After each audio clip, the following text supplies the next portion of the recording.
Alors, avant de rentrer dans le vif du sujet, peut-être repréciser un petit peu notre structure et comment NewDoc est positionné sur le marché, hein, et ce que l'on fait.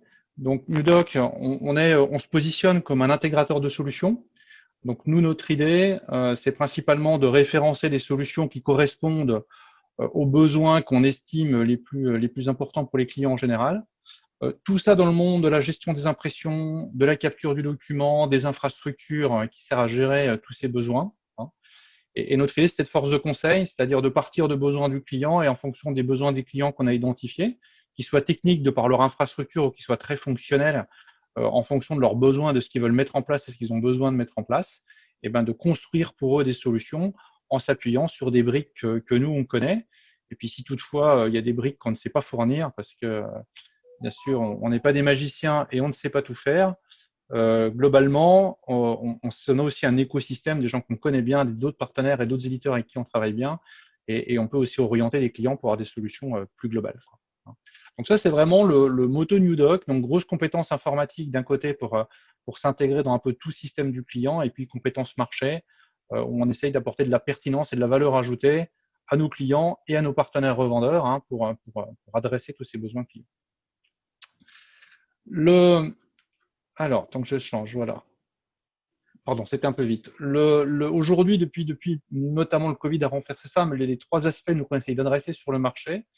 Donc, il y a le marché historique, on va dire, qu'il y a le marché des entreprises. Donc, quand un client a ses propres ressources, quelles que soient qu'elles soient de premise ou cloud, mais quand le client gère et pilote ses propres ressources avec les besoins de ses collaborateurs, de travailler sur ce marché-là. Donc, on a un certain nombre de solutions, hein, je ne vais pas vous lister. C'est notre marché de la genèse de NewDoc, on va dire, c'est notre marché prioritaire aujourd'hui sur lequel on travaille. Par contre, on distingue de plus en plus, et ça s'est renforcé durant ces derniers mois, et ça va, je pense, continuer à se renforcer peut-être un peu différemment dans le futur. En tout cas, ces besoins vont s'accélérer par rapport à ce qu'on connaissait pré-Covid. C'est tout ce qui va être outils en libre service, c'est-à-dire à un moment donné être capable de mettre à disposition des moyens d'impression et de numérisation, pas uniquement dans l'entreprise, pas uniquement chez l'utilisateur, mais dans des endroits intermédiaires, donc des espaces de coworking, des hôtels, etc. Enfin, tout lieu où les gens peuvent se rendre, faire un certain nombre de choses et bien sûr, pourquoi pas bénéficier d'un service d'impression et de numérisation. Donc ça, c'est un sujet qu'on développe, hein, qu'on a démarré là, depuis quelques temps et qu'on va développer de manière de plus en plus intense dans les mois, les années à venir. Et puis enfin, il y a un sujet qui est plutôt le travail à domicile, hein, avec notamment l'impact du télétravail. Aujourd'hui, on n'a pas franchement de solution complète, on va dire, pour gérer ça. Il y en a une quand même qu'on a, et on va l'aborder un peu aujourd'hui. C'est typiquement pour des clients plutôt grands comptes qui mettraient des imprimantes à disposition de leurs utilisateurs dans leur lieu personnel, d'avoir la capacité de gérer toute la partie déploiement de l'imprimante comme s'ils la géraient en interne chez eux, hein. Ce que j'entends déploiement de l'imprimante, c'est le driver, créer l'imprimante sur le poste avec les bonnes configurations, etc., hein.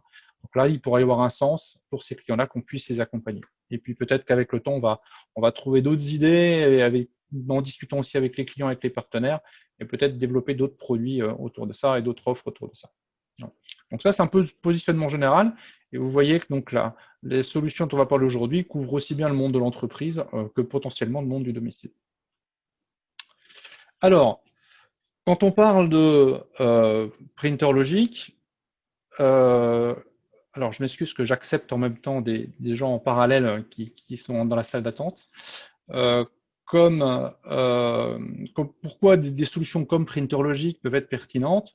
Je pense qu'il y a un des sujets qui existe depuis un certain nombre d'années, qui est de dire, pour les clients, principalement pour les services IT, bien sûr, hein, comment je gère efficacement l'impression. Donc, pendant un certain temps, depuis une bonne grosse dizaine d'années maintenant au minimum, il y a beaucoup de serveurs d'impression, notamment des serveurs d'impression Windows, mais pas que. Il y a aussi des serveurs d'impression type Linux, de Linux, pardon, qui ont été déployés. Donc, en gros, l'idée d'un client, c'est je mets un serveur, j'installe mes imprimantes dessus, et puis j'utilise des technologies qui permettent de déployer l'imprimante sur les postes. La technologie majoritairement utilisée chez les clients s'appelle des GPO. Hein, donc, pour les gens moins techniques, en gros, c'est des petites configurations qu'on fait au niveau d'un contrôleur de domaine dans un environnement Windows. Et on va pouvoir dire, installe telle imprimante sur tel poste de travail, et le driver s'installe automatiquement. Le driver descend automatiquement sur le poste. Par contre, ça pose un certain nombre de problématiques aux clients, c'est que ne serait-ce qu'il faut déjà savoir sur chaque poste quelle imprimante installer. Donc, il y a tout un travail préparatoire, un peu consommateur de temps à faire, qui est de dire le poste qui est sur l'assistante de Bordeaux, quelles sont là où les imprimantes que je dois y installer. Donc, si vous imaginez que vous avez plusieurs sites, plusieurs centaines, voire plusieurs milliers d'utilisateurs, et plusieurs dizaines, voire plusieurs centaines d'imprimantes, vous avez des matrices à créer comme ça qui peuvent être assez sympathiques. Donc, ça permet de déployer des drivers facilement entre d'un point de vue technique. Par contre, l'organisation de tout ça peut être un peu lourde. Donc ça, c'est un sujet qu'il y a chez les clients. Ils ont mis ça en place parce qu'ils n'avaient pas trop d'autres solutions, en fait. Donc on a mis ça en place pendant un certain temps. Et puis le serveur d'impression, il a causé aussi un certain nombre de sujets. Et le sujet principal, c'est la défaillance du serveur d'impression. Donc, quand on a un serveur d'impression qui défaille, et ça, on le voit régulièrement, on le dit pas forcément, c'est pas clamé fortement, mais on le voit nous régulièrement avec des clients. Un serveur d'impression qui défaille, ça veut dire que si vous avez 100, 200, 300 utilisateurs connectés à ce serveur d'impression, c'est d'un coup, vous avez 100, 200, 300 utilisateurs qui vont être en blocage, qui ne vont pas travailler. Et c'est là que le côté ingrat de l'impression survient, c'est-à-dire que l'impression estime que ça doit marcher et personne ne la considère dans un monde normal, on va dire, dans un monde où tout fonctionne. Et dès que ça commence à dysfonctionner, ça devient une vraie problématique. Et il y a des remontées généralement assez violentes chez les clients où on demande de rapidement de mettre le service en place. Et ce serveur d'impression, aujourd'hui, ça pose ce sujet-là. Un, comment je gère mon serveur, sa stabilité, et deux, comment j'arrive à déployer toutes les imprimantes sur les postes de travail. C'est deux préoccupations fortes des DSI aujourd'hui. Et ces préoccupations fortes, bien sûr, ça prend du temps. Ça prend du temps puisqu'il faut qu'il y ait des admins réseau qui travaillent tout ça. Et puis, il faut aussi qu'en cours d'exploitation, il faut qu'il y ait des administrateurs qui puissent, il y a des helpdesk, des supports et des assistants qui puissent gérer toutes les requêtes et les demandes des utilisateurs. Je viens d'intégrer l'entreprise, j'ai un nouveau poste de travail, comment je fais pour installer les imprimantes sur mon poste, par exemple. Donc, c'est tout un tas de sujets quand on discute un petit peu avec les DSI, qui ne sont pas toujours évidentes à traiter. Donc, c'est ce qu'on retrouve sur la partie disponibilité de travail et puis diminution des appels helpdesk. Et puis, il y a quand même aussi aujourd'hui quelque chose qui est très, très présent, qui est la migration de nos clients dans les environnements dits cloud. Par exemple, si vous avez un client qui est en train de passer sur Microsoft 365 ou sur du Google Suite, par exemple, comment ce client fait pour gérer l'impression. Donc, c'est des vraies questions qu'ont les clients aujourd'hui. C'est comment je fais pour gérer l'impression. Bon, il y a pas mal de technologies qui existent, mais c'est comment j'appréhende ces technologies, comment je mets en place, quelle architecture, comment je déploie, comment je maintiens. Et ça, c'est un vrai sujet. D'autant plus que dans le cloud aujourd'hui, c'est pas que le fait de gérer l'impression en elle-même, il y a tout un tas de nouvelles technologies qui arrivent, comme tous les outils d'identification, où avant on avait notre bonne vieille Active Directory ou notre bon vieil URL pour s'authentifier. Et puis demain, on va partir sur des technologies de type Okta, de type OneLogging, de type autre, Azure Directory, etc., qui vont permettre de s'identifier et de gérer les applications différemment. Et ça aussi, ça devient un sujet chez les clients quand ils mettent des solutions, des architectures d'impression en route, de comment je vais gérer tout ça. Donc, vous voyez, l'idée, elle est quand même aujourd'hui dans un monde qui est en train de changer, qui est en train d'évoluer, qui a commencé déjà pour certains clients. Et il y a des vrais sujets qui se posent autour des architectures et des moyens d'impression qu'on va mettre en place. Il y a des discussions qui sont assez ouvertes. Et l'idée, c'est d'être capable d'adresser ça avec les clients et de voir quel type de solution on peut préconiser derrière. Donc, alors voilà, juste petit récap que j'ai oublié, mais pour synthétiser un peu ce que je disais avant, dans les points clés sur les serveurs, c'est le côté de point de défaillance unique qui est problématique, la migration du cloud et les coûts qu'on va avoir pour gérer toute l'exploitation et la maintenance et la sauvegarde de tous ces serveurs. Donc c'est vraiment ça qui fait qu'à un moment donné, dès que certains clients se posent des questions, c'est qu'il y a un coût d'infrastructure, un coût de service, et c'est comment je fais pour optimiser ces coûts-là, au-delà d'optimiser mon coût par page et mon parc et ma flotte d'équipements. Donc pour adresser ça, il n'y a pas une solution. D'ailleurs, j'ai oublié un S, c'est possible. Il y a un certain nombre de solutions qui existent sur le marché. Nous, quand on regarde sur notre portefeuille qu'on a chez NewDoc, qu'on a créé, Il y a deux solutions principales qui font très bien la partie déploiement d'imprimantes sur des postes de travail. Une dont la genèse était cette fonctionnalité qui s'appelle Printerlogic, avec une version SaaS et une version WebStack. Nous, on a plutôt tendance à s'orienter sur la version SaaS. La version WebStack est une version bien sûr on-premise qu'on installe chez les clients. Donc aujourd'hui, la tendance est quand même de migrer tout ça vers le cloud, notamment pour des outils comme Printerlogic. Donc ça, c'est vraiment une solution dont le métier de base était de faire ça. Et puis par extension, vous verrez tout à l'heure, on peut faire d'autres petites choses avec. Mais la genèse, c'est le déploiement des imprimantes sur les postes de travail. Ensuite, pour ceux qui connaissent une solution comme Papercut MF, donc c'est souvent des clients qui ont mis cette solution pour pouvoir gérer d'autres fonctionnalités, l'authentification, les règles d'impression, la politique d'impression, la politique de numérisation. Donc on met un outil comme Papercut MF pour gérer ça. Et puis quand on a besoin de déployer des imprimantes sur les postes de travail, eh bien, on peut soit s'appuyer sur la technologie Print Deploy, qui est très bien, mais qui peut avoir certaines limitations. Et si on arrive aux limitations de Print Deploy, on peut basculer sur de Printerlogic SaaS. C'est-à-dire qu'on pourrait mixer, typiquement pour certains clients, il y a déjà certains clients qui l'ont fait, mixer ces deux technologies, ces deux solutions, pour tirer le meilleur parti des deux. Gros contrôle de l'impression et de la numérisation avec Papercut, et grosse capacité à déployer des imprimantes sur les postes de travail de Printerlogic. Les deux solutions fonctionnent bien ensemble. Après, il faut qu'économiquement, bien sûr, le client y trouve un intérêt. Et je suis en train de travailler sur la réflexion pour intégrer une autre solution qui sera encore un peu différente et qui apporterait des choses différentes, bien sûr. Et ça, je vous en ferai part dès qu'on aura des news. Mais il y a des sujets aujourd'hui de réflexion autour de ça. Et puis enfin, quand on veut aussi s'affranchir des serveurs d'impression, on a référencé il y a quelqu'un d'autre solution qui s'appelle OptimiDoc.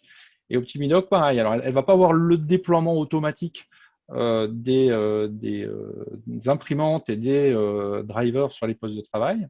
Par contre, ça va être une solution d'impression sécurisée qu'on va pouvoir modéliser, supprimer les serveurs d'impression. Il y aura juste un serveur qui sert de contrôle et on pourra déployer des packages unifiés, donc inclus le driver, l'imprimante et la partie outils de gestion, un petit service qu'on va pouvoir déployer de manière industrielle sur les postes. Donc, on n'aura pas d'outils de déploiement, mais on utilisera les outils de déploiement du client avec des packages complètement standardisés qui seront unifiés sur l'ensemble des postes. Donc, ce sera aussi une alternative à adresser les besoins de je veux supprimer mes serveurs d'impression et je veux gérer mon impression différemment chez les clients. Donc vous voyez, l'idée de là de vous dire, c'est qu'il y a un besoin qui est comme ce besoin pragmatique de repenser ces architectures. Il y a une solution donc, qui est vraiment dédiée à ça, qui s'appelle Printerlogic. Mais par contre, en fonction de ce que veulent faire des clients, Printerlogic ne sera pas forcément la solution ou la solution unique, et on pourra potentiellement mélanger avec d'autres solutions. Alors, par contre, aujourd'hui, on va détailler un peu la participation Printerlogic et je m'appuie sur une solution. Ça permet aussi d'un peu plus concret, de vous permettre de peut-être mieux visualiser et concrétiser ce que peut faire une solution. Alors, la proposition de valeur de Printerlogic, c'est quoi? C'est simplement le fait de dire, vous êtes client, vous avez d'un côté des postes de travail, vous avez de l'autre côté des équipements d'impression. Voilà, j'ai mis un multifonction sur le visuel, mais ça pourrait être une imprimante traditionnelle, voire même une imprimante grand format pour ceux qui ont des imprimantes grand format. Donc tout ce qui est capable, entre guillemets, d'imprimer et qui a un driver qui s'installe sur un poste de travail. Donc là, on va utiliser les drivers des constructeurs. La valeur ajoutée de Printerlogic, c'est qu'on va pouvoir extrêmement simplement configurer les pilotes et les imprimantes ainsi que leur configuration directement sur les postes de manière automatisée ou à la demande des utilisateurs. Je vous expliquerai ça un peu plus tard. Et que globalement, une fois que ça c'est fait, les utilisateurs vont pouvoir imprimer. Donc la valeur ajoutée, c'est qu'un utilisateur, quand il a son poste de travail, il peut en quelques minutes avoir son imprimante à disposition sur son poste, voire en moins de quelques minutes, si on automatise tout, c'est qu'il aura automatiquement les bonnes imprimantes sur son poste de travail, et il pourra imprimer directement depuis le poste de travail sur l'imprimante, c'est-à-dire qu'on va s'affranchir d'infrastructures type serveur qu'on va mettre dessus. Donc ça va permettre déjà de potentiellement aller un peu plus vite, de supprimer ce SPOF, ce qu'on disait tout à l'heure, ce point de défaillance unique, et surtout qui va diviser par deux le trafic réseau, parce que quand on fait de l'impression directe sur une imprimante, le flux il va du poste vers l'imprimante. Quand vous avez un serveur d'impression, le flux il va du poste vers le serveur et du serveur vers l'imprimante. Et ce système d'avoir un flux qui passe par un serveur, pour des gens qui ont de petits sites et des sites distants, par exemple, c'est un vrai sujet, c'est une vraie contrainte, et de tout faire passer par un serveur central, c'est pas toujours évident. Et tous les clients n'ont pas basculé dans l'hyperconvergence, donc dans des gros data centers avec des gros tuyaux réseau pour adresser tout leur site. Il y a certains clients ce n'est pas justifié aujourd'hui de s'appuyer là-dessus. même si de plus en plus le font. Donc globalement, ça permet aussi d'optimiser le trafic réseau et donc de traiter les petits sites pour les clients qui ont des petits sites. Donc oui, la valeur ajoutée, elle est simplement là. Super simple d'accéder à mon service d'impression, optimiser les flux autour du serveur d'impression, et puis aussi, on le verra, optimiser l'exploitation. C'est-à-dire typiquement, quand vous avez un nouvel utilisateur, eh ben, le service IT n'a pas besoin de faire un acte technique pour installer un driver. Le driver s'installera automatiquement, l'utilisateur pourra simplement l'installer sur son poste. S'il faut, on verra, changer de version de driver, enfin, s'il faut faire des actes techniques, eh bon, on pourra les centraliser à travers de la console d'administration qui va réduire drastiquement le temps que passe un administrateur à gérer l'ensemble des besoins d'impression et des considérations techniques autour de l'impression. Donc ça, c'est un sujet. Et après, il y a un deuxième sujet qu'on peut voir dessus, c'est que, alors je parle principalement pour nos partenaires ou pour nos clients qui sont dans cette conférence et qui travaillent avec leurs partenaires, leurs revendeurs, c'est aussi un moyen pour un partenaire d'offrir un service à un client. C'est-à-dire qu'on sait très bien que les services informatiques des clients aujourd'hui veulent se soulager au maximum, parce qu'ils ne sont pas plus nombreux, souvent les services informatiques, ils ont beaucoup plus de choses à gérer. Et ben, un partenaire avec une technologie dans le SaaS comme ça, fournie par Printerlogic, un partenaire peut soulager son client en lui gérant sa mise à disposition des drivers. C'est-à-dire qu'un partenaire lors du déploiement peut préparer les configurations, mettre en place toute la partie driver, ils seront installés automatiquement sur les postes de travail, voire même sans jamais être allé sur site du client, tout peut se faire à distance, et toute la configuration peut se faire à distance. Et pareil, durant la vie d'un contrat, s'il faut faire des mises à jour de driver, les mises à jour de driver pourront être faites directement par le partenaire, et ça soulagera comme ça le client n'aura pas ces choses-là à traiter. Donc c'est vraiment ça la proposition de valeur de Printerlogic. C'est une infrastructure super simple, une minimisation des services et potentiellement la capacité de tendre vers de l'infogérance du service d'impression. Alors techniquement, après, comment ça marche? Et là aussi, c'est extrêmement simple. Donc chaque client aura une instance dans le cloud qui lui sera dédiée, auquel pourra accéder soit le partenaire, soit le client, enfin tous les gens qui devront administrer cette plateforme pourront avoir accès, c'est des utilisateurs concrets, tout simplement. Donc une fois que cette plateforme et cette instance est en place, il suffira sur chacun des postes clients d'ajouter un petit service, un petit client Printerlogic, et ce petit client Printerlogic, son job en fait il est assez simple, c'est d'interroger le serveur et de faire ce que le serveur lui dit de faire, tout simplement.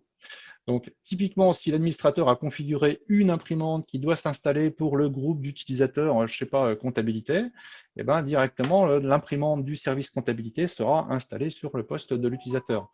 Si jamais c'est par rapport à un site, ce sera par rapport à un site, on le verra tout à l'heure. Donc, l'administrateur va vraiment pouvoir centralement contrôler ce qui se passe et ça va se répliquer automatiquement sur les postes de travail. Et pour faire ça, il suffit d'un agent sur chaque poste. Cet agent, c'est exactement le même. Donc, on peut s'appuyer sur un outil de déploiement de masse pour déployer cet agent sur l'ensemble des postes d'une organisation, quel que soit le nombre. Et là, généralement, nos clients, ils ont leur propre outil pour déployer ce type d'agent. Donc, on s'appuie avec les DSI sur les outils des clients. Donc, vous voyez, c'est un moyen très pragmatique et très simple de faire fonctionner la solution, mais c'est souvent les solutions les plus simples qui fonctionnent le mieux. Alors, je vais peut-être pas dire en préambule, mais si vous souhaitez poser des questions pendant le webinaire, n'hésitez pas de les poser au travers du chat. J'y réponds en live si je vois que je peux y répondre en live, et sinon, j'y répondrai à la fin de la présentation. Et là, j'avais une petite question qui est est-ce que les serveurs sont publics ou privés? Donc, dans notre cas de figure, on est vraiment sur du serveur public. L'idée, c'est d'avoir du cloud public, pas du cloud privé. Il y a une solution de Printerlogic qui s'appelle Printerlogic WebStack, qui est une solution on-premise. Et dans ce cas-là, elle peut s'installer soit sur un serveur qui est sur le site du client, soit dans un data center, soit dans un cloud privé. Mais là, c'est une architecture différente. Donc, on peut nous adresser les deux possibilités. Par contre, dans un cadre, moi, j'encouragerais plutôt le cloud public si les contraintes de sécurité du client ne l'imposent pas, parce que du moment qu'on est en cloud public, on va s'affranchir d'un grand nombre de contraintes, et notamment la capacité pour un partenaire ou pour des tiers d'agir sur l'infrastructure d'impression et de permettre à des tiers de facilement accéder à la manageabilité de tout ça, et ça retire les contraintes réseau, des VPN et d'autres technologies réseau qui peuvent être parfois un peu compliquées à gérer. Donc ça, c'est voilà. Mais les deux possibilités sont faites, cloud public par défaut, ou si un client a du cloud privé, on travaille avec lui pour mettre la solution on-premise derrière. Donc pour la console d'administration, hein, je vous l'ai montré pour dire que c'était assez simplement une console web, donc on peut se connecter dessus et on va pouvoir gérer l'ensemble de la configuration à partir de cette interface-là. Donc, je vous en montrais quelques écrans tout à l'heure, mais l'idée c'est d'avoir un moyen super simple d'accès, et une fois qu'on a cet accès-là, sécurisé bien sûr, hein, une fois qu'on a cet accès-là, on peut tout faire sur la configuration de PrinterLogic. Ensuite, rentrons maintenant un petit peu dans le concret, parce que jusque-là, vous avez à peu près la vision globale de la solution et de comment elle peut se positionner et comment elle peut se mettre en place d'un niveau macro. Maintenant, on va descendre un peu d'un peu pratique, concret, de ce qu'on peut faire avec. Alors, la première chose à faire quand on met une solution en place comme PrinterLogic, c'est de définir les drivers qu'on va utiliser et les imprimantes, comment on va les installer sur les postes de travail. D'accord ? Donc, je vous ai mis quelques copies d'écran, c'est plus pour vous montrer la simplicité qu'on peut avoir d'usage de cet outil. Même si on va toucher à des éléments techniques qui sont assez pointus, comme les drivers d'impression, hein, qui font appel à pas mal de concepts et de technologies sur les systèmes d'exploitation, la mise en place de tout ça va être, vous allez voir, extrêmement simple. Donc, première chose, c'est vous définissez quelle marque d'équipement vous avez, quel driver, on peut télécharger le driver fourni par le constructeur sur son site internet, par exemple, ou le constructeur vous le fournit, ou le revendeur le fournit. Et une fois qu'on a ce driver, en fait, il suffit d'aller dans l'interface de PrinterLogic d'ajout des drivers, et on va simplement, hein, par un assistant, aller chercher le driver comme si vous alliez l'installer quelque part sous votre environnement, et puis on va uploader le driver sur le serveur, hein, tout simplement. Donc, tout simplement, c'est un assistant en ligne, hein, qui donne quelques précisions. Tout est reconnu de manière automatique, hein, 32, 64 bits, etc. Type d'OS supporté. Et on va automatiquement mettre ce driver sur le serveur, donc sur l'instance du client. Donc, chaque client aura la liste de drivers dont il a besoin. Si vous êtes monomarque, vous avez besoin peut-être que d'un seul driver, ou deux, un PCL, un PostScript, hein, potentiellement. Et puis, si vous êtes encore dans un mode non rationalisé et non optimisé, pour avoir 10, 20, 30, 40, 50 drivers, si vous le voulez. Moi, personnellement, je conseille d'optimiser, de minimiser le nombre de drivers. Et parfois, on a des contraintes et on est obligé de mettre un grand nombre de drivers chez certains clients. Donc, une fois que ce driver est à disposition, on pourra même aller un peu plus loin, c'est qu'on va pouvoir, sur chaque driver, définir des configurations on pourra mettre par défaut. On pourra pouvoir définir des configurations. Et pour définir ces configurations, là encore, pour que ce soit super simple, en fait, la technologie qu'utilise PrinterLogic, c'est simplement de simuler comme si vous aviez une imprimante sur votre poste. Du coup, quand vous créez votre profil, vous vous retrouvez dans une interface qui est exactement la même que celle que vous auriez sur un serveur d'impression, sur un poste de travail, quand vous faites propriété de l'imprimante. Et là, vous allez pouvoir, alors là, j'ai dû prendre l'exemple d'un driver Xerox de mémoire, vous allez pouvoir accéder à tous ces menus. Donc, vous cliquez dans les onglets, vous cliquez dans les paramétrages, et à la fin, on va sauvegarder. Donc là, j'ai mis typiquement, on supprime la communication by die, on va aller mettre du recto verso et du noir et blanc par défaut, c'est la config un peu classique qu'on a chez les clients, et on va pouvoir comme ça sauvegarder le paramétrage de son driver. Et là, on va en pouvoir mettre autant qu'on veut. Donc là, j'en ai 2 pour le Xerox, j'en ai 3 pour l'HP, je pourrais avoir, je sais pas, du Kyocera, du Canon, du Lexmark, peu importe. Pour chaque constructeur, comme j'utilise la techno de l'OS pour créer sa préconfiguration, pour n'importe quel driver, je peux créer une préconfiguration. Donc une fois que ça c'est fait, on va dire ma base elle est prête. Maintenant, il faut que j'aille créer mes imprimantes. D'accord ? Alors, pour créer les imprimantes, je vais retourner la petite interface d'administration que je vous ai montré tout à l'heure. On va faire deux choses. On va imaginer le scénario d'un client où ce client, il va avoir un nouveau site, donc il va créer un nouveau site, et puis derrière, dans ce nouveau site, il va y avoir une imprimante à déployer, tout simplement. Donc, comment il va faire pour créer un nouveau site quand il est dans son interface ? Ça va être assez simple. Il va faire un clic droit, ajouter un nouveau site. Et quand il ajoute le nouveau site, on ajoute en fait un nouveau dossier, et on crée un nouveau dossier, et on met le nom du site. Donc là, j'ai mis site 4 pour être un peu pas original, mais on mettait le nom de la ville, enfin, vous mettez ce que vous voulez après en fonction de ce que vous voulez mettre derrière. Cette arborescente, elle peut être à plusieurs niveaux, elle n'a pas vraiment de limite. C'est un peu comme les systèmes de folders que vous avez sur votre PC.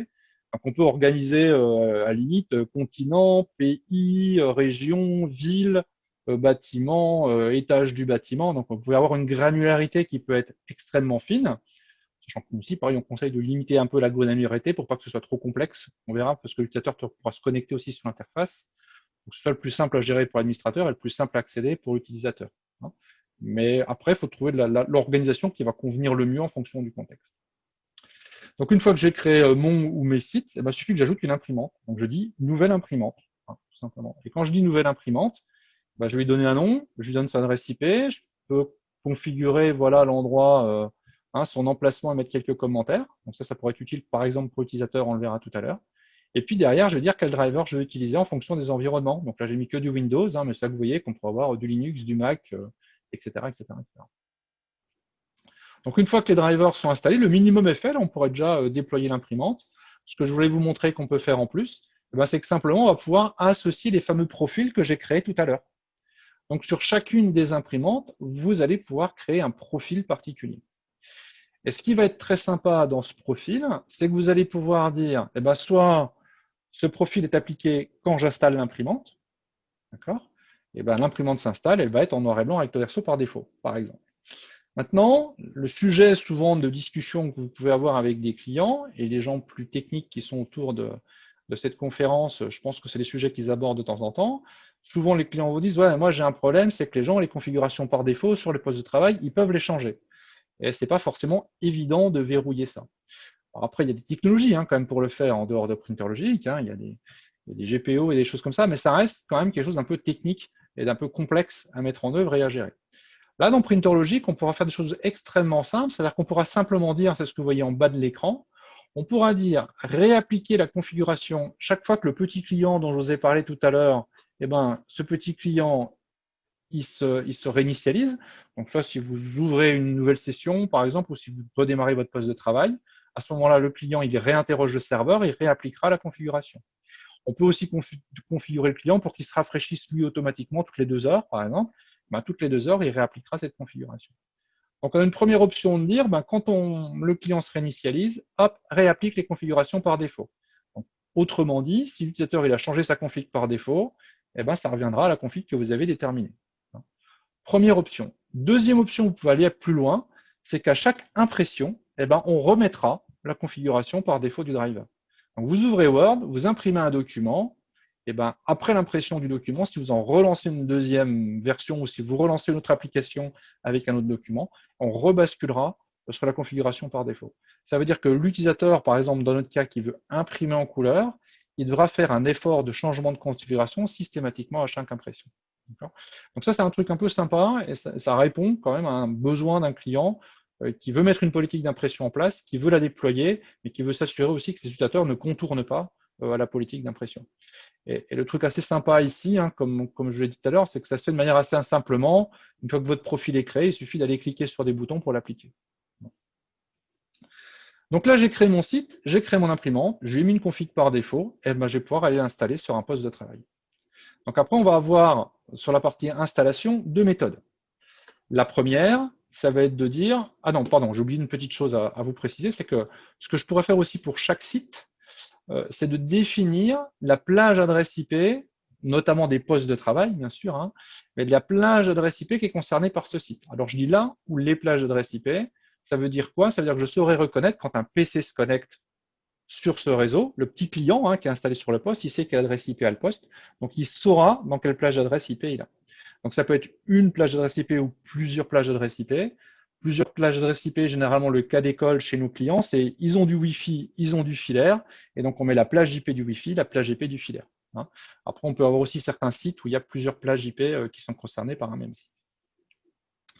Mais globalement, c'est une plage Wi-Fi, une plage filaire. Donc ça va nous permettre à Printerlogic de savoir où est le poste de travail quand l'utilisateur se connecte, tout simplement.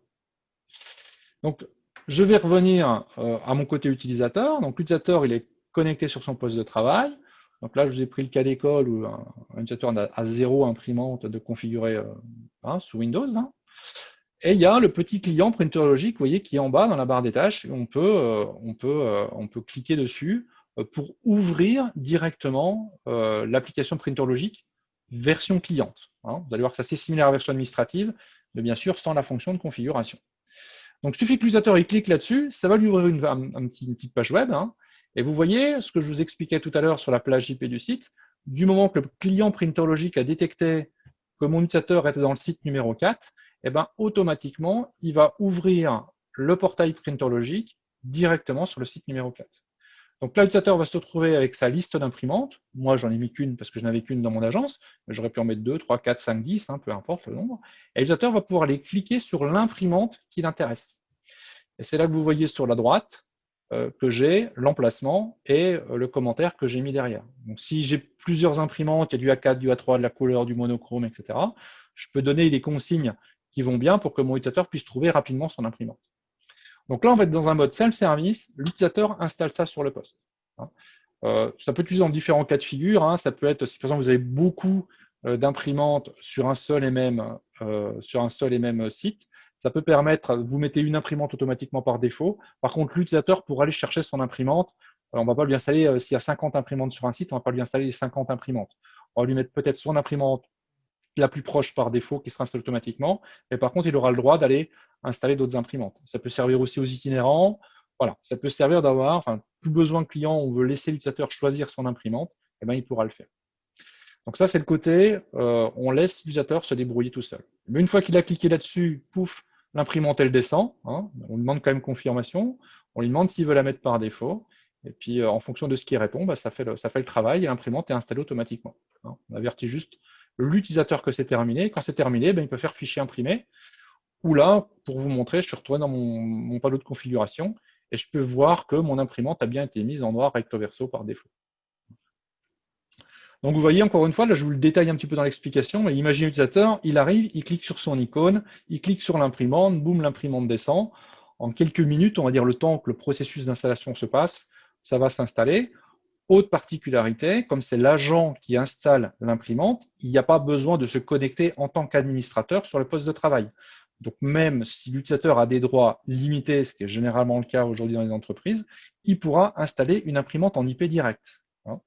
Une imprimante en IP direct, pour ceux qui ne le savent pas, il faut être administrateur du poste pour pouvoir l'installer. Donc là, c'est le client Printologic qui se substitue administrateur pour pouvoir installer le driver et le configurer correctement. Donc là, c'était la phase, l'utilisateur, il se débrouille tout seul. Maintenant, on va rentrer dans la phase que veulent certains clients, c'est moi, je veux automatiser. C'est-à-dire que je veux que ça se passe tout seul et que je veux le moins d'interaction utilisateur possible. Et ben dans ce cas-là, on va pouvoir dire à Printologic comment tu déploies les imprimantes sur les postes. Là, il y a pas mal de possibilités. Je vais juste vous les parcourir rapidement. Mais on va pouvoir faire des choses assez fines pour pouvoir dire quelle imprimante il faut automatiquement installer sur un poste. Dans mon cas de figure, là, par exemple, je me suis dit sur le site numéro 1, j'ai créé une plage IP qui est la plage IP du site. Eh ben, je vais simplement dire installe toutes les imprimantes du site là.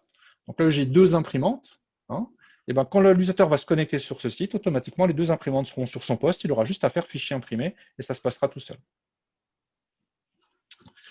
Donc ça, c'est première facilité, premier truc un peu rapide pour installer tous les drivers, toutes les imprimantes sur un poste. Comme je l'ai dit tout à l'heure, si vous avez 50 imprimantes sur un site, on ne va peut-être pas installer les 50 imprimantes sur le poste de l'utilisateur. Donc globalement, qu'est-ce qu'on pourra faire d'autre? Eh ben, on va pouvoir finement définir sur quel type de poste on va installer l'imprimante et les drivers associés. Donc pour chaque imprimante, on pourra définir est-ce que c'est un groupe de l'AD, un groupe d'utilisateurs, un groupe d'utilisateurs.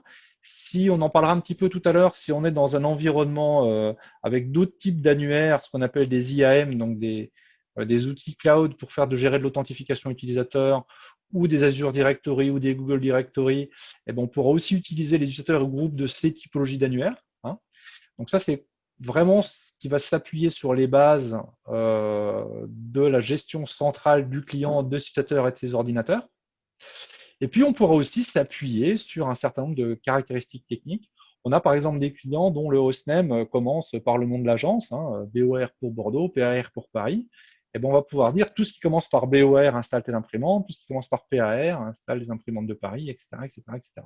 Donc, on va pouvoir jouer sur les IP, les hostnames, et puis les computer names, ce qui est la même chose aujourd'hui, ou presque, et les MAC adresses des PC. Donc ça, c'est le premier sujet. Et puis, si on a besoin d'aller plus loin, si ça, c'est pas encore assez fin, eh ben, on va pouvoir combiner tous ces paramètres. Donc, on va pouvoir créer des groupes, ce que Printologic appelle des groupes avancés. Et dans ces groupes avancés, on va pouvoir créer une combinaison de tout ça. Donc, ça peut être, je suis sur tel site et j'appartiens à tel groupe d'utilisateurs. Donc, il faudra que les deux combinaisons soient réunies pour pouvoir installer l'imprimante sur le poste de l'utilisateur. Donc là, ça vous donne un peu la finesse de tout ce qu'on peut faire pour arriver à installer des imprimantes sur les postes. Donc là, ça va vraiment dépendre de ces clients. Pour les personnes, encore une fois, peut-être des fois un peu plus techniques autour de ce téléphone, c'est souvent les gens utilisent des GPO et ou des scripts pour installer des imprimantes. Et faire ces GPO et ces scripts, c'est ce que je disais aussi un peu en introduction, ça demande du temps et ça demande aussi de l'expertise. C'est-à-dire que pour un client profil DSI, ça veut dire qu'il faut qu'il passe le temps pour faire toutes ces GPO. Je vous donne l'exemple, vous faites un changement de contrat, vous changez de marque, vous changez de driver, et ben, potentiellement vous réoptimisez un peu votre parc aussi un petit peu en même temps. Et ben, ça veut dire qu'il faut mettre des nouveaux drivers, donc écrire des nouveaux scripts d'installation. Ça veut dire qu'il faut faire des nouvelles GPO pour dire quelle imprimante je vais installer sur quel poste. Et ça peut être assez consommateur de temps. Et donc, du coup, vous avez vu avec un outil comme Printerlogic, on le fait dans une interface graphique et il y a besoin de peu de compétences pour le faire. On peut apprendre assez vite à le faire. Et puis, potentiellement, ce que je disais tout à l'heure, on peut se déléguer à un prestataire et ce prestataire peut le gérer pour vous de manière assez simple. Et donc, on arrive à avoir des coûts de mise en œuvre et d'exploitation qui sont plus bas qu'en utilisant les outils standards de l'OS. Pour terminer par rapport à ça, l'autre point important, c'est que les deux possibilités de déploiement sont concomitantes. C'est-à-dire qu'on peut faire à la fois de l'installation automatique, on pousse des drivers et des imprimantes sur des postes de travail, et puis d'un autre côté, l'utilisateur peut aussi s'installer ces drivers. Donc on peut mixer les deux besoins si les deux besoins sont présents chez le client. On pousse pour la majorité des utilisateurs, par exemple, et on laisse un accès ou une installation par utilisateur pour les gens mobiles. Ça peut être un scénario, par exemple. Donc là, on a vu vraiment la partie intéressante et la partie principalement mise en œuvre et déploiement des imprimantes. Après, Printerlogic, sans trop rentrer dans les détails, ça va couvrir plus large ce que je viens de vous présenter, dans le sens où, au-delà de déployer des drivers, ça va vous permettre, par exemple, de gérer les migrations et les mises à jour de drivers. Je sais pas, vous déployez un parc en PCM, puis vous percevez que donc avec des drivers PCL, pardon, et vous apercevez que, par exemple, un service a besoin du driver PostScript, ou on s'est planté le jour de l'install, on n'a pas mis une PCL, on n'a pas mis une PostScript, on a mis une PCL, et ben là, en quelques clics, vous pouvez redéfinir sur les postes quel driver a été installé. Donc, vous pouvez remettre ce driver PostScript à la place du driver PCL assez rapidement, toujours pareil, en allant cliquer dans l'interface utilisateur. Et puis, vous pouvez aussi, problème technique, par exemple, ça arrive, problème technique sur un driver, il faut mettre à jour ce driver. Et ben là, vous pouvez automatiquement mettre à jour le driver dans Printerlogic et l'appliquer à tout le parc, de manière assez simple. Et ça permet de gagner un temps assez précieux de mise à jour des drivers. Encore une fois, il faut penser qu'on est en impression IP directe, on n'est pas généralement en impression à travers un serveur avec Printerlogic, et on pourra, comme ça, facilement mettre ça en place sur, je sais pas, les X centaines ou les X milliers de postes de travail, suivant la taille du client. Donc ça, c'est le deuxième gros atout de Printerlogic, la mise à jour des drivers. On pourrait aussi gérer les serveurs d'impression. Si vous ne voulez pas faire d'IP direct et gérer des imprimantes sur des serveurs et déployer les connexions d'imprimantes sur les postes de travail, on pourrait le faire. Donc toute l'histoire que je vous ai racontée avant serait aussi valable pour gérer les serveurs d'impression. Donc potentiellement déployer les drivers sur le serveur d'impression et déployer les connexions d'imprimantes sur les postes de travail. On saurait le faire aussi avec Printerlogic. Nous, on se dit qu'il vaut mieux aller au bout du bout et gérer directement tout en IP direct. Parfois, on peut avoir un intérêt de garder certains serveurs d'impression centralisés, notamment dans des environnements comme les environnements Citrix ou RDS, par exemple, où les impressions passeront par un serveur d'impression. Donc là, il peut y avoir un sens de garder les serveurs d'impression. Aussi dans des cas de figure où des clients ont des applications plutôt ce que j'appelle moi système, donc du SAP, des AS400, enfin des outils comme ça qui passent par les serveurs d'impression. Et on peut avoir un sens de conserver un peu de la gestion de serveurs d'impression dans certains cas de figure. Et Printerlogic pourra aider dans ces cas-là. C'est pour ça qu'on a gardé dans Printerlogic quand même la capacité de gérer des imprimantes sur les serveurs d'impression. Ensuite, quelque chose qui est assez sympa, c'est si vous avez un client qui par exemple aujourd'hui vous dit ouais, c'est super, super votre solution. Par contre, moi j'ai 700 imprimantes. Et 700 imprimantes, j'ai 30 serveurs d'impression. Et j'ai déjà mes utilisateurs qui sont configurés pour accéder à ces 700 imprimantes sur mes X serveurs d'impression. Et j'ai pas envie de faire l'effort de tout refaire. Parce que ça peut être là aussi consommateur de temps. Et je n'ai pas le temps. C'est souvent une des contraintes aujourd'hui. Les gens n'ont plus le temps et tout se gère par priorité. Ce qu'on pourra faire dans Printerlogic, c'est faire du clonage en fait. On pourra dire, bah, je vais cloner toutes les imprimantes qui sont sur les serveurs. Donc ça veut dire je récupère le driver, je récupère la configuration du driver, je pompe tout ça, je refais mon organisation, hein, donc avec mes dossiers, mes sous-dossiers, je dis quelle imprimante va dans quel dossier, dans quel sous-dossier. Hein, je fais ma politique de déploiement. Et ce que je vais pouvoir dire, c'est qu'au moment du déploiement, eh ben, je remplace sur le poste de travail la connexion du serveur par une imprimante en IP direct, avec le même driver et avec la même configuration du driver. Donc, ce qui fait qu'on peut, de manière assez rapide, en minimisant l'investissement, convertir sur l'ensemble des postes de travail d'une organisation des imprimantes connectées à un serveur à des imprimantes en IP direct.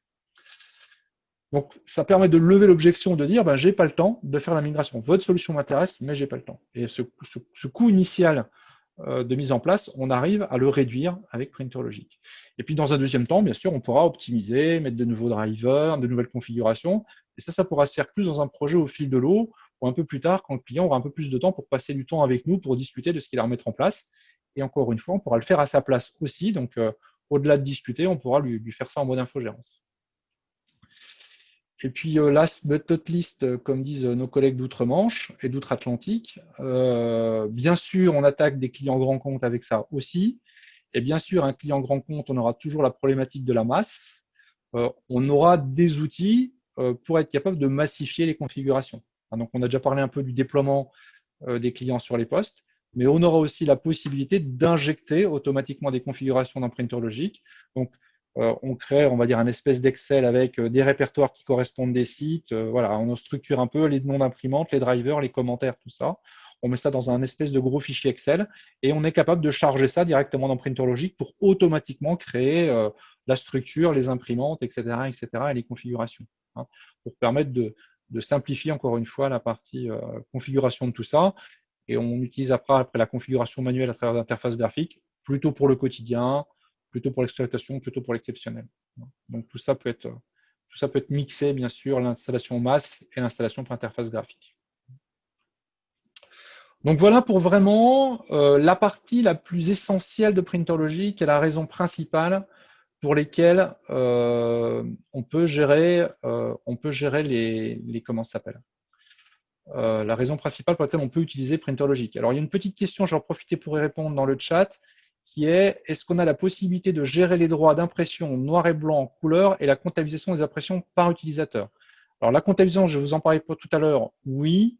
La partie règles d'impression que vous pouvez connaître dans d'autres types de solutions, c'est-à-dire des outils comme Papercut, comme Optimidoc, vous allez dire le groupe Toto n'a pas le droit d'imprimer en couleur, on convertira automatiquement les documents couleur en noir et blanc. Hein. Ça, c'est pas une fonction de PrinterLogic. On pourra, comme j'ai dit tout à l'heure, pousser des configurations par défaut et affecter des configurations par une imprimante. On ne pourra pas dire c'est une configuration par défaut pour tel utilisateur et une autre configuration par défaut pour tel autre utilisateur. Hein. La limite de ce qu'on pourrait faire pour avoir ce type de fonctionnalité, c'est qu'on peut créer plusieurs imprimantes, on va dire logiques, dans PrinterLogic pour chaque imprimante physique installée, et donner des droits d'accès à ces imprimantes différents. Hein, donc un groupe a droit d'accès à une imprimante, un groupe a droit d'accès à une imprimante. Et si on change les configurations par défaut de ces deux imprimantes, eh ben, les utilisateurs auront des accès différents. Le petit bémol de ça, c'est que la licence de PrinterLogic étant par imprimante logique créée, plus vous créez d'imprimantes, plus vous payez de licence. Donc il faut que le jeu en vaille la chandelle. Donc c'est techniquement possible, mais sur le modèle économique, ça peut être un peu plus délicat. Voilà. Donc, on a la genèse, la raison essentielle pour laquelle les gens optent pour PrinterLogic. Et quand ils ont opté pour PrinterLogic, eh ben, on pourra aller faire un peu plus de choses. La première chose qu'on va pouvoir faire en plus, alors là, oui, c'était simplement, pardon, pour vous montrer qu'on avait une gestion multi-tenant. Dans la gestion multi-tenant, c'est-à-dire qu'on va pouvoir, dans le cloud public, comme on le disait tout à l'heure, PrinterLogic, avoir autant de clients qu'on veut. Et pour chaque client, bien sûr, on aura des droits d'administration et on gérera avec ces droits d'administration chacun des clients. Et c'est pour montrer que l'infrastructure cloud publique de PrinterLogic, c'est gérer une infinité de clients. Ils sont hébergés sur AWS, pour les gens que ça intéresse, chez Amazon.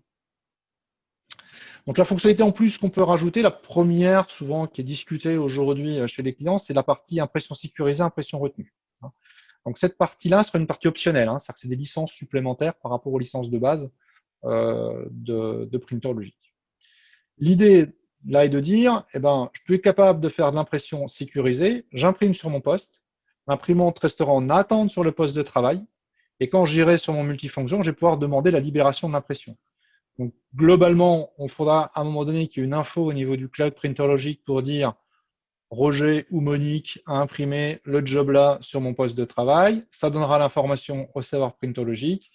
Et il y aura une technologie, bien sûr, qui va permettre au MFP d'interroger le serveur printer logique et de dire bah, Monique ou Roger ont un job en attente sur tel poste de travail.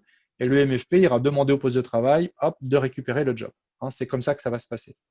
Par contre, l'idée, c'est qu'on peut passer dans un mode impression sécurisée avec libération des jobs en mode différé, en mode, alors soit imprimant sécurisé simple, c'est-à-dire je ne libère que sur l'imprimante auquel j'ai soumis le job, ou avec mode pull printing, follow me printing, appelons-le comme on veut, j'imprime sur mon poste de travail et je peux libérer sur n'importe quel MFP de l'organisation. Hein. Donc on aura les deux fonctionnalités possibles. Donc une fois qu'on a imprimé et que le job est en attente, eh ben, assez simplement, on va pouvoir libérer le job pour les équipements qui sont compatibles avec un agent embarqué, ce que Printologic appelle un CPA, on libère sur l'équipement. Pour les gens qui ont des smartphones ou des tablettes, eh ben, on pourra libérer depuis le smartphone ou la tablette avec une petite application. Et puis, on pourra aussi, depuis un navigateur, lancer la libération des jobs. Hein. Donc, on aura ces trois moyens-là, qui sont des moyens assez traditionnels pour libérer les jobs. C'est assez pragmatique, hein, l'impression libérée de Printologic. Vous n'aurez pas des richesses fonctionnelles comme vous pouvez avoir d'autres solutions qui sont dédiées à ça. Là, c'est vraiment un plus qu'on aura par rapport à la fonction de déploiement des imprimantes. Si jamais vous perdez la connexion avec Internet, ce qui peut arriver dans certains cas, et ben là, ça peut être toujours un peu compliqué. Donc, vous pourrez toujours imprimer, d'accord. Par contre, vous ne pourrez plus libérer depuis le MFP, puisque le MFP ne saura pas qu'un job en attente sur votre poste. Par contre, directement sur votre poste, en cliquant sur le petit icône, l'utilisateur pourra dire quels sont mes jobs que j'ai en cours, et les jobs qu'il a en cours, il pourra forcer le travail, et PrinterLogic, le client PrinterLogic va se rappeler des dernières imprimantes qui ont été utilisées par l'utilisateur. Donc, on va lui présenter la liste de toutes les imprimantes qu'il a utilisées et il pourra choisir l'imprimante sur laquelle libérer le job. D'accord. Pour ça, il faudra qu'il ait imprimé au moins une fois sur cette imprimante, tout simplement. Donc ça, c'est pour la partie impression, impression sécurisée, impression retenue. On va aussi avoir la partie impression mobile, alors qui demandera quand même qu'on ait un petit poste de travail avec un client printer logique chez le client, plus si on veut faire de l'impression de documents Office, un outil comme LibreOffice qui sera installé sur ce poste-là. Donc je passe les détails techniques, hein. Ça c'est juste qu'il faudra un petit poste là quand même sur le client. Mais après, on pourra gérer tout ce qui est email print et on pourra gérer de l'impression AirPrint aujourd'hui. Donc c'est-à-dire que les gens en mobilité pourront aussi soumettre des impressions qui pourront soit de l'impression directe, soit de l'impression retenue, dans les deux cas de figure. Donc on aura cette brique d'impression mobile. On aura une petite brique dans Printer Logic de surveillance du parc. Alors, j'en parle parce que ça existe, mais souvent, quand vous mettez, alors si vous êtes client et que vous avez un contrat, ou si vous êtes partenaire ou constructeur et que vous faites un contrat avec votre client, généralement, vous avez, vous, déjà des outils pour faire les collectes SNMP, les statuts des machines, etc., etc. Donc, ce n'est pas forcément quelque chose qui vous intéressera dans ce cas-là.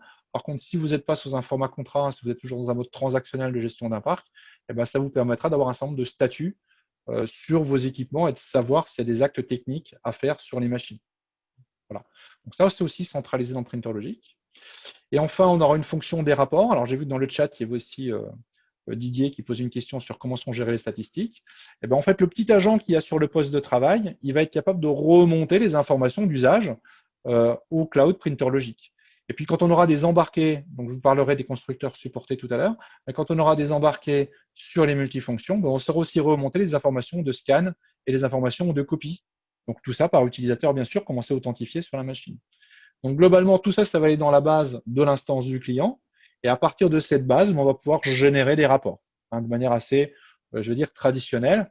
Donc, je ne vais pas tous vous les détailler. Je voulais juste vous dire que cette fonctionnalité, elle existe. S'il y a besoin de creuser, on pourra creuser ensemble. Mais globalement, voilà, vous avez des menus. Vous allez pouvoir avoir soit des visions globales, soit des visions plus précises. Donc, on va avoir des statistiques sur tout ce qui est consommé. On va pouvoir savoir, voilà, là, c'est un rapport détaillé, job par job, où on sait quel job, quel nombre de pages, quel type de fonctionnalité on a utilisé, sur quel équipement, etc., etc., etc.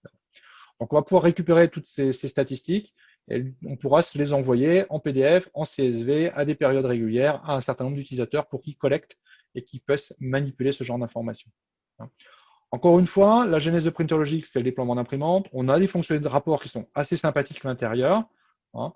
Bien sûr, ne comparons pas ça à des outils dédiés à faire de la statistique et de la comptabilisation qui seront, eux, beaucoup plus riches. Par contre, ça permet déjà d'avoir une très bonne granularité d'informations et pas mal d'informations sur le parc. Pour finir, connexion avec les annuaires. Aujourd'hui, on a bien sûr le traditionnel Active Directory, qui est la genèse de tout ce genre d'outils. Donc, que vous ayez un Active Directory qui soit qu'on appelle on-premise, c'est-à-dire hébergé chez le client, ou qui soit cloudisé, je pense par exemple à les gens qui sont passés sur Azure et qui ont ce qu'on appelle les LDS, donc les domain services hébergés dans une infrastructure Azure, donc en gros à peu près la même chose. Et ben on pourra classiquement travailler sur la base d'utilisateurs de cet annuaire, ou la base de groupes d'utilisateurs et de groupes d'ordinateurs sur la base de cet annuaire. Okay, donc ça, c'est vraiment le classique. Maintenant, vous allez trouver de plus en plus de clients qui auront autre chose que ces annuaires traditionnels, et on a aussi une compatibilité aujourd'hui avec un certain nombre de ces annuaires, sachant par exemple qu'on travaille avec différentes technologies, soit le SAML, soit les technologies type OpenID, pour ceux qui sont un peu intéressés à ce marché-là. Donc le SAML et l'OAuth, dit différemment, on va pouvoir accéder comme ça à des annuaires bien spécifiques. Et après, Printologic va pouvoir rajouter le support, typiquement de OneLogging ou d'autres types d'annuaires comme ça qui vont exister sur le marché. Comme ça, on peut aborder, les technologies de base sont là et on va pouvoir aborder tout type d'annuaire. Et petit à petit, alors 100% des fonctionnalités de Printologic ne sont pas toujours mises dedans. Je n'ai pas voulu faire le détail là parce que pour ne pas être trop rébarbatif, on le verra au cas par cas si vous avez des projets. Mais on peut gérer partiellement, par exemple, parfois l'impression sécurisée, pas l'impression depuis le téléphone portable. Voilà. Donc en fonction de chacun des annuaires, il y a une intégration plus ou moins forte qui a pu être faite pour l'instant. Et puis dans un deuxième temps, l'objectif de Printologic, c'est d'homogénéiser, c'est qu'on a les mêmes fonctionnalités partout. Et ça viendra petit à petit avec le temps. Enfin, un point qui est important, qui est le point sécurité, surtout quand on parle de cloud public. Donc, premièrement, c'est la base. Toutes les communications sont chiffrées en HTTPS, quel que soit le MFP, le poste client, donc quelle que soit l'origine, quel que soit l'émetteur, quel que soit le respecteur, tout est chiffré. Ça, c'est premier politique de sécurité.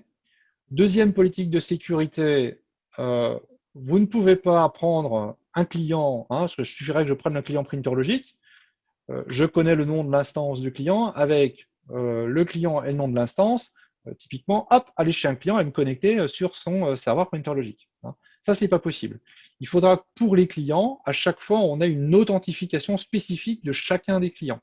Et ça, on utilise un protocole qui s'appelle l'OAuth pour faire ça, qui est géré par Printologic. Autrement dit, si j'installe un client en mode manuel, je vais avoir une petite fenêtre avec un code administrateur à rentrer, et ce code administrateur est communiqué par l'administrateur du système. Et ce code peut avoir une durée de vie, d'une demi-heure, 2 jours, 5 jours, au client de décider en fonction de sa politique de sécurité. On pourra gérer cette installation des clients et de s'assurer que seuls les clients qui ont le droit de se connecter à l'instance du client peuvent se connecter. Et bien sûr, ça peut se massifier s'il y a besoin de massifier lors d'un déploiement. Donc ça, c'est vraiment les sécurités de connexion. Ensuite, quand on va se connecter aux annuaires, on a aussi une base d'utilisateurs interne dans Printologic, mais généralement, on s'appuie sur les annuaires. On va pouvoir définir des droits d'administration très précis, des droits d'administration aussi bien au niveau global du portail qu'au niveau de chacune des arborescences. Donc, on pourra très bien être administrateur de Bordeaux et pas administrateur de Paris, autrement dit. On pourra définir des périmètres d'administration, et dans ces périmètres d'administration et dans ces utilisateurs, on pourra aussi définir des rôles. Donc, les gens auront plus ou moins de droits en fonction des rôles qu'on va définir et qu'on va attribuer. Donc, il y en aura qui auront tous les droits. Il y aura d'autres, par exemple, qui pourront peut-être juste créer des imprimantes, mais pas ajouter des drivers, etc., etc., etc. Donc, on va pouvoir finement gérer l'administration. Et ça peut être très sympa quand on fait de la délégation de services, par exemple. Donc, gestion des rôles d'administration.